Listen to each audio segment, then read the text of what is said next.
बोला। तोहरा से एक बात कहे के रहा। का बात हो? सुना। बोला। हमहू साथ चलबै तोहरे सहारियाना। हमहू साथ चलबै तोहरे सहारियाना। हमहू साथ चलबै तोहरे सहारियाना।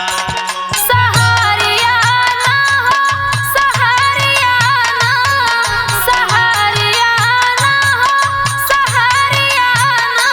हमहू साथ चलबै तोहरे सहारियाना।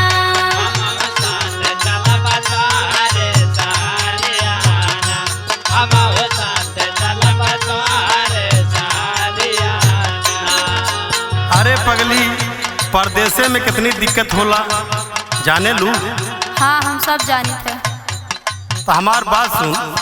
सुनावा। नाही ये तना कमाई मोर गुजारियाना। नाही तना कमाई मोर गुजारियाना। नाही तना कमाई मोर गुजारियाना।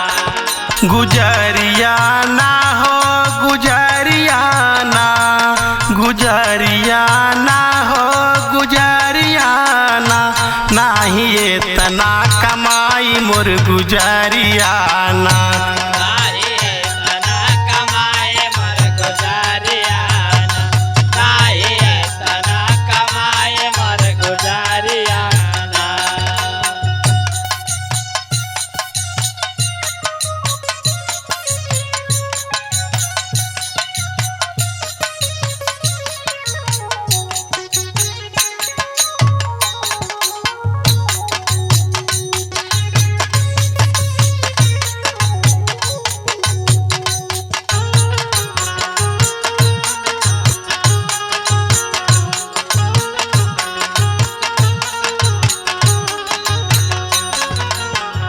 हे देखा, हम सबकर जिम्मेदारी ना ले है।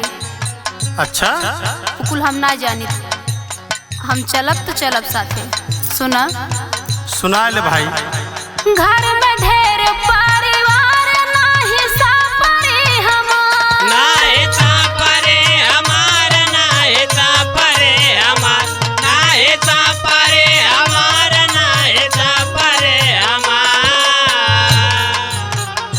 घर में ढेर परिवार नाही सापरे हमार। बात माना ना त खा लेबै जहरियाना। बात मान बात खाले बजारियाना। बात मान खाले बजारियाना।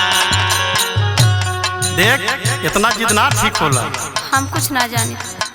पगलाइल बड़े का 10,000 रुपया कमाई बा। अब तो पछिया हमहू चलब हमहू चलब। हमार बात सुन। रुपया मिले 10,000 चुरबू तो हमू का पार। तो चोरबो कपार। तो चोरबो कपार। तो चोरबो कपार। तो चोरबो कपार। रुपया मिले 10,000 चुरबू तो हमू का पार। कैसे होई रानी गुजर बसरियाना।